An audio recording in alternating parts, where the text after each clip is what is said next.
All right, welcome guys. TJ Gaylord from Third Sun Media here. I'm with Mr. Jordan Bunch from Austin, Texas, Film Mavericks, documentary filmmaker, and he has made a very interesting documentary that is out right now, Longing for Liberty. There's no colon, but I would like to add a colon. The campaign of Jo Jorgensen. Yeah, well, that's an interesting piece in and of itself. Like, it's really hard to name things, and I wanted it to be a film that could live on past this election, and people, because the name of the film, the poster, and the trailer are all kind of the key ingredients of deciding whether or not somebody's going to watch a film. Yeah. And so I wanted it to be something that lived on past this election cycle. Should she not choose to run again in 2024, which I have no insider information on whether she will or will not do that. In fact, I don't even think she knows if she will or not. So yeah, I wanted to leave her name off of it just for that reason.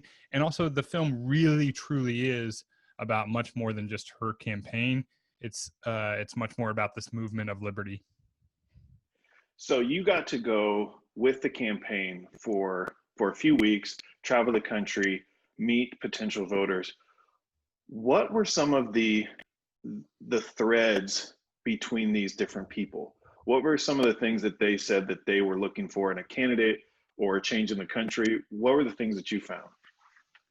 Yeah, well, it was really fascinating. So I was out on the road almost a month total, on and off, and I met people from all over the political spectrum. There were people who were, a lot of former Trump voters, a lot of Bernie Sanders crowd, actually. Like, I talked with a black male police commissioner who self-identified as a self-avowed democratic socialist. And he was thrilled with her speech, her stump speech that she gave in Detroit. That's another thing. He was from Detroit. And so the reality is that the message of more liberty is one that is, I think, ubiquitously attractive to people, regardless of where they come from. The idea that someone who lives 2,000 miles away from me in Washington, D.C., knows better how to run my life than I do, I think is a very sort of fringe idea. I think it's not an idea that is largely accepted from any of the parties. But I think a lot of people are sort of duped into sort of agreeing with that idea, even though when you sort of press them to their core, they say, no, I know how to live my life better than a politician in DC knows how to tell me how to live my life. Jordan, it's the experts. You have to trust the experts, okay? You might think you know what's best for your family, but the experts actually know what's best for your family. Yeah. Trust science. Why do you not trust science? And why don't you believe the experts? Yeah. What was in making this film, what was the most difficult part for you? Well, I'm used to working in a team. So Film Mavericks, we're a team. Normally, a shoot like this, we're going with somewhere between 3 and 6 team members. And we're filming this documentary during a global pandemic. And we're doing it on a campaign bus. And so I'm working as a crew of one. Now, I certainly had support characters along the way. I say characters, people who played supportive roles, obviously, like people who were helping out the campaign, that, would like carry a bag for me every once in a while, or, like order some food and things like that. So there were lots of like supportive cast along the way. But in terms of, in-camera work, in terms of setting up my lighting, my audio, all that is all a crew of one, with the exception of one interview that we did when we got back home that Taylor helped me out with. So yeah, that was a massive challenge. And the other big challenge was trying to get this done in a crazy tight timeline. So I started filming in August for 2.5 weeks. And when I was doing that, the idea wasn't that I was filming a documentary. I was actually out on a paid job for the campaign, making campaign videos. So I made a couple dozen campaign videos for them in the month of August. And then I asked if I could come back out for about a week. And this was at the end of September, early October, because I wanted to make a documentary. I wanted to take what I had done before and then add some new stuff and make a documentary about Liberty and do it through the lens of what was happening in 2020 with her campaign. So I finished filming, I think on like October 3rd or 4th. And then we put out the film on, let me look at my calendar. We put out the film on the 10th. No, wait, we put it out on the 12th of October. So that's a tight turnaround. Yes, this is a very tight turnaround. This is a feature-length film. It's 90 minutes long, and it's 90 minutes of really engaging content. It moves quickly. It's not something. If you are somebody who is interested in politics, you don't have to be a libertarian. You don't have to be even interested in liberty. But if you're interested in politics, you would find this fascinating from a lot of different perspectives. One of the key interviews that we did was with a political science professor from Baylor University, which is, a lot of people sort of considered it kind of an Ivy League of the South. It's a very prestigious university. And he teaches both undergrad and graduate level political science courses. He's not a libertarian. He's politically ambiguous because of his job, you know.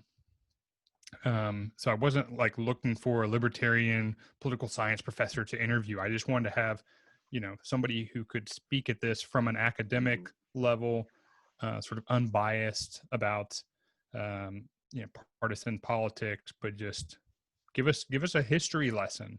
Talk to us about how politics really work. And it was amazing to see how it was just amazing to see his answers. I don't want to give too much away, but like one thing I really liked about it, one thing I liked about the film is that it provides this opportunity to really lay out the policies, to really lay out the thought processes behind the different policies and why the kind of Libertarian Party is different than the Democratic Party or the Republican Party. I think the best thing about kind of new media is this opportunity to let people really flesh out ideas, so they go beyond catchphrases. I think one of the best, if you want to know who Bernie Sanders is and what he stands for, watch his interview on the Joe Rogan podcast, because you get like 2 hours of him laying everything out, somebody asking questions, asking follow-ups, and now he has to answer the follow-up, not in a gotcha way, but in a, I want to understand your position. Right. So I think people are going to enjoy this if they want to learn something, if they're interested in learning. How has the response been from people who've watched the film? Yeah, well, that you're spot on. That it's very educational, and we're not in most of the media that people consume about politics is very not educational. You know, because it is, like you said,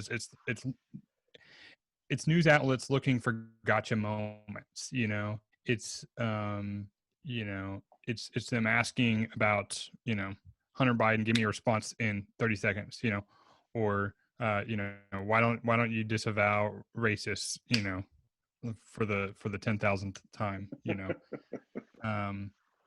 So yeah, it is really important that we have more long form content like this. I will say that there was quite a few people who've watched the film that reached out to me that would have voted for a different candidate and have changed their mind because of this. And so that's certainly been encouraging. There's been a lot of libertarians who've watched the film who were already going to vote for Joe that have reached out to tell me how much they learned about the political process. And several people who said, like, I'm pretty educated about how things work. Like, I really try hard to understand these systems, but I learned a ton about how these systems actually work. And also, one of the things that we do in the film is to discuss how political power over time has centralized to the executive office.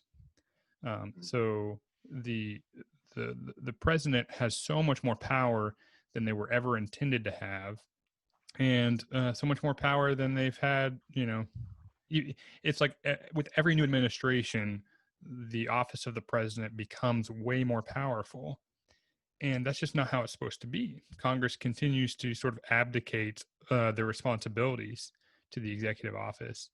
So we take the viewer on a journey of learning how that works.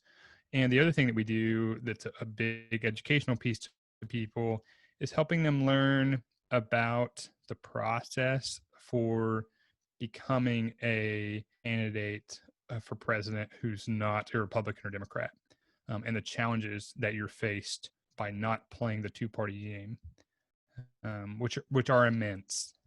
It's an immense challenge, that the cards are all stacked against you, and they're stacked against you by the Republicans and Democrats specifically. It's not done by sort of The Constitution. it's not done by the Constitution for sure. It's definitely not Yeah. done by law. It's often it's really done by rules that are created by non-government entities. So it's private players who are dictating who gets to be involved in the presidential race, particularly when we talk about like the debates. Yeah. There's a great part in the film where it really goes through the details. It kind of goes through like, who is this commission? Who makes up the commission? Who pays for the commission? And I think just that part alone, we're kind of so far away from the debates, we forget how important they are. But having that third party up there, I mean, 1992, having Ross Perot up there really changed the election. And you could say that Massively. He's the reason that Bill Clinton won, or you can say that he's the reason we started talking more about national debt, how bad NAFTA was going to be, and so. Okay. I think most people. I mean, I get that perspective. I think most people would say Bill Clinton got elected because George Bush, lied about new taxes. Like his whole platform was no new taxes, and then he proceeded to bring about new taxes. I have a simpler theory. Yeah, I mean, since if you lie to the public about your primary your primary policy idea, then you're not going to get reelected. Here, it's winning the presidency is very simple. Since Kennedy versus Nixon in 1960, the candidate who is better on television has won every single election. So when you have two candidates, all you have to look at who's better on TV. That's who's going to win every single time. So you think Trump's going to win in 2020? I mean, if the theory holds up, he's way better on TV. So that'll be my last question for you. I'll let you go. Tomorrow, big day, election day. Who's going to win? Joe Jorgensen's going to win, obviously. I mean, come on. That's right, and you guys can make it happen. Who else could win? I think it's a landslide. She's on the ballot in 50 states. She needs 270 to win. And Or if nobody could get I to mean, 270, maybe things get locked up. Maybe things get locked up, and nobody gets the 270, and then what is it? Is it the House that chooses who's then it's president? a So Nancy Pelosi So no, will I think choose it's. Joe Jorgensen. Naturally, that'd be her natural choice. I think each state gets a vote. Oh, So okay. it's not each congressman. So I think each state gets a vote. It will be wacky for sure. And the most 2020 thing that could happen would be in Congress battle royale for the presidency in January. Yep. That is probably going to happen. Well, Jordan, I'll let you go. You're a busy man.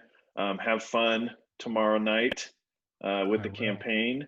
And everybody needs to check out Longing for Liberty. It's on Vimeo. You can rent it or buy it.